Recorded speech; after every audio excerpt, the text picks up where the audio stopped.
আসসালামু আলাইকুম। আশা করি সবাই ভালো আছেন। আজকে সকালবেলা ডিউটিতে যাওয়ার পর নাস্তা করার পর পানি খাইতে পারি নাই, তাই এদিকে এই কাজের গোড়ায় বই পানি খাইতেছিলাম। যাই হোক, পানি খাওয়ার পরে আরাবিয়া লয়ে চলে এলাম পানি ভরার জন্য। পুরান পানি ফালাই দিয়ে নতুন পানি ভরার জন্য বালতি লয়ে চলে এলাম চেঞ্জিং রুমে। আগের বার কয়েকজনে কমেন্ট করে কইছেন, ভাই এগুলো চেঞ্জিং রুম না বাথরুম। আসলে এর ভিতরে বাথরুম নাই, এগুলো চেঞ্জিং রুম গোসল দেওয়ার জন্য অথবা ড্রেস চেঞ্জ করার জন্য ইউজ করে। আসলে যারা বলছেন দোষের কিছু বলেন না, এরকম সেম সেম দেখতে বাথরুমও আছে, একদম এক কোয়ালিটিরই। বাইরে দেখে বোঝাই যায় না এগুলো বাথরুম না ড্রেসিং রুম। একটা স্টেডিয়ামের ভিতরে অনেকগুলো বাথরুম থাকে, মহিলা পুরুষ মিলাই প্রায় 100-র মতো হইবে। আমি যেই সাইডে কাজ করি এই জায়গায় প্রায় 20টার মতো বাথরুম আছে, কিন্তু এগুলো দেখাই না, কারণ অনেকজনই খাবার খাইতে খাইতে ভিডিও দেখেন আমার। যাই হোক, আরাবিয়ার ভিতরে পানি ভরে সোজা চলে এলাম জিমের ভিতরে, কারণ ওদিকে ড্রেসিং রুম কোনো কিছুই নষ্ট হয় নাই। জিমের ভিতরে এই প্রথমেই চেক দিলাম ডাস্টবিনের বালতি, ভিতরে দেখি তেমন কোনো ময়লা নাই, শুধুমাত্র কয়েকটা বোতল মাত্র। তার মানে কালকের জিমের ভিতরেও তেমন লোকজন আয় নাই, কারণ সবাই বাহিরে গেছে খেলার জন্য। কালকের নাকি খেলা ছিল বাহিরের টিমের লগে। যাই হোক, আমার কাম আমি করে সুন্দর মতো মুভ মারি দিলাম, আর মুভ মারার কাম শেষ করে চলে এলাম অন্যদিকে। যাই হোক, জিমের ভিতরে কাম যেহেতু শেষ, আমার মেইন কাম শেষ, তার মানে এদিক ওদিক ঘুরে ঘুরে সময় কাটাইলাম। আর 2টা বাজার আগে আগে বলদের কিসলই চলে এলাম ডাস্টবিনে ফালাইতে। যাই হোক, ময়লা আবর্জনা ফালাই দিয়ে 8টা 2তেই দেখেছেন গাড়ি এই পড়ছে, গাড়ি তুইটা সোজা চলে এলাম বাসায়। এদিকে সাদিকে কয়েছেন, এই যে বিছনা চাদর বিছাইছেন এটা কি ধুইয়া ভিজাইছেন? আমি কই না, বিছনা চাদর তো ধোয়া হয় না। উনি কইতেছে ধুইয়া লয়, নাইলে খসখস করবেন, এটার ভিতরে প্রচুর পরিমাণে মার। যাই হোক, এর কত মতো ভিজাই দিয়ে এলাম। আর বিকেল বেলা চিন্তা করি বাসায় বই বই কি করবো, বাইরে যে একটু ঘোরাঘুরি করে আর আইডিয়া যখন আছে একটু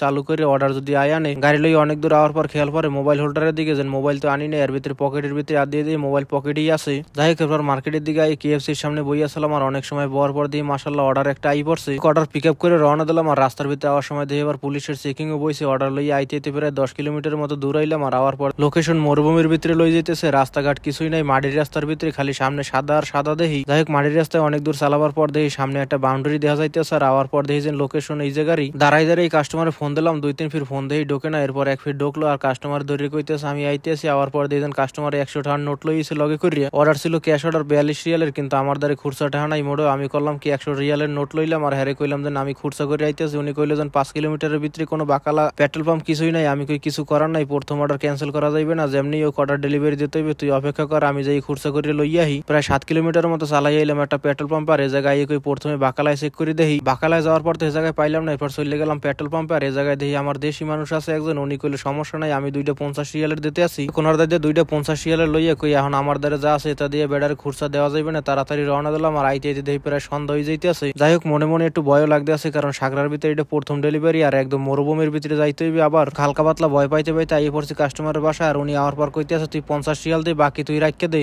অনেক মেহনত করছো, গেছো আইসো, অনেক সময় লাগিয়ে গেছে, 8 রিয়াল তুই রাখকে দে। যাই হোক, এবার আমি কই তাড়াতাড়ি করে এই মরুভূমির রাস্তা বাদ দিয়ে মেইন রাস্তা উঠতে হবে, কারণ এর আশেপাশে কোনো লাইট লুট নেই, আড়াই যাওয়ার সম্ভাবনাই বেশি। আর 1 ফিট যদি আড়াই যাই খালি মরুভূমির ভিতরেই ঘুরতে থাকবো।